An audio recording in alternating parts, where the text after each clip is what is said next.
Okay, now eventually I'm going to build a great big trestle bridge to link the logging line here across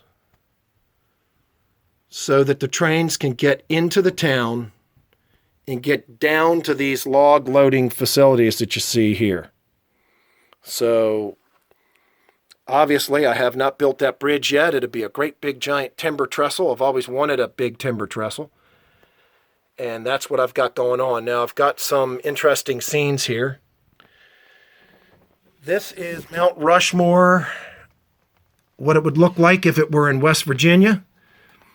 Harry Clark carved those heads, and I was fortunate enough to get a hold of the heads, and I made a diorama of this. What would it look like if it were in West Virginia, not the Dakotas?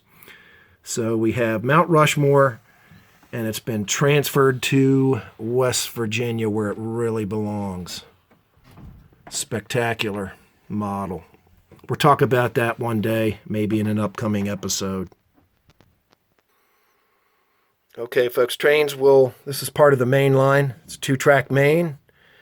The upper tracks are the logging lines that will feed into that town. It's a future base for some future fine-scale miniatures kits. The scenery here goes pretty close to the ceiling in this section. I just want to pan across it. This is another fine-scale miniatures kit that will eventually be put in this hole here, this slot. I just thought I'd give you a pan here. It's a little big. I can't get the whole thing in the video, but it goes down to the floor. Here's an interesting shot looking through where the logging trains go between these two mountains on their climb up toward the trestle bridge. Water tank and tool shed, future fine-scale miniature sawmill, some future fine-scale miniature sand sheds, and Campbell water tower. The trains will go over the future trestle bridge on their way to the unnamed town down the mountain,